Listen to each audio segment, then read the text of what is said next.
Delmar Vera was only 10 days old the day that she disappeared.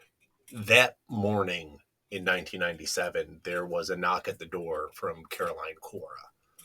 She was having some car trouble and wanted to know if her husband's cousin, Pedro, could take a look at her brakes. Pedro agreed, but said that he had to run some errands first and would be back shortly. His wife, Louise, invited her inside to wait till Pedro returned. The two didn't know each other very well, but they'd seen each other on occasion at family parties. They never talked much.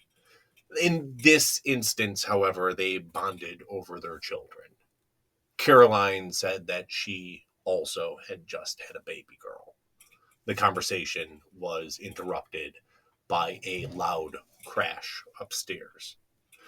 Luz came running to go check on the baby and found the crib empty. The upstairs window was open and smoke started filling the house. She switched her attention to her other children and evacuated everyone from the house before resuming the search for Delmar. Several neighbors tried to help, but the flames quickly overwhelmed the house. When the fire truck arrived, Luce could be heard screaming, "They've taken my baby. Someone has my baby." One of the firefighters emerged from the home with a bundle of what was assumed to be the remains of a child. But later, the autopsy found that this was not the case. Despite the absence of a body, Delmar Vera was declared dead.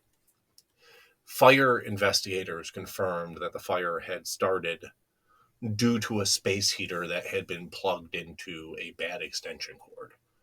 The fire, it was assumed, consumed the body, bones and all. Now, fires in a crematorium burn at 14 to 1800 degrees Fahrenheit and still leave behind bones and ash that need to be ground up. Even a 10-day-old child would leave behind remains.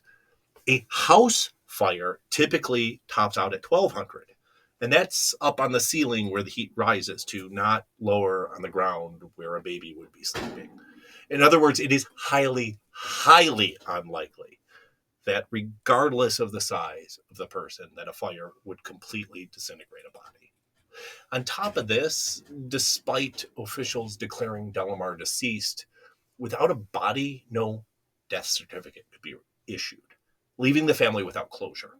Both Pedro and Luise continued to insist that their baby was alive and that someone had taken her. Unfortunately, their words fell to deaf ears. The police wrote off anything they offered up as proof, assuming that it was just the ramblings and false hopes of grieving parents. 6 years passed. The strain of the marriage became too much, and in time, Pedro and Luis divorced. They were still very cordial to one another. They were there for each other, especially for the children. And even though they separated, Luce was invited to and attended children's birthday party. Also in attendance was Caroline Cora, along with her daughter, Elia Hernandez. Louise couldn't help but notice the striking similarity between Elia and her own children.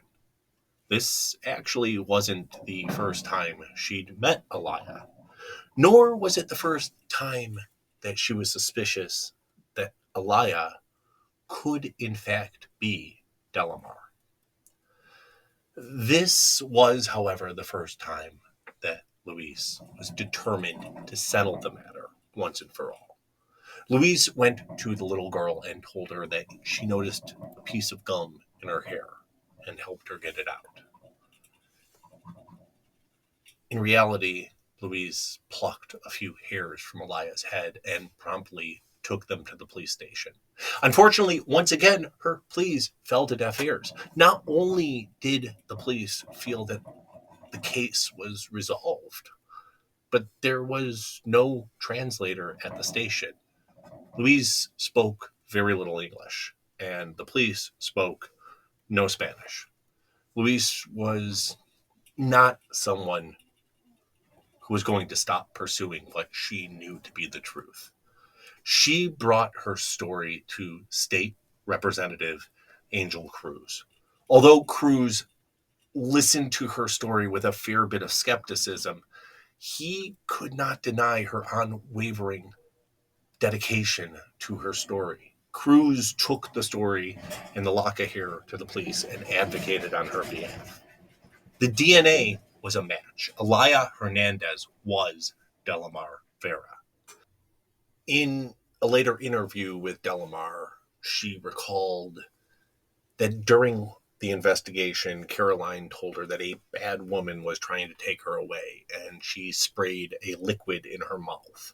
The liquid was Caroline's own saliva in an attempt to fool additional DNA tests. This, of course, didn't work. Caroline was arrested and charged with arson and kidnapping. Carolyn Cora was never pregnant. In fact, she had a tubular ligation prior to Delmar's birth. She claimed that Pedro gave her the baby, but courts didn't buy that either. She served 9 years and was released on parole.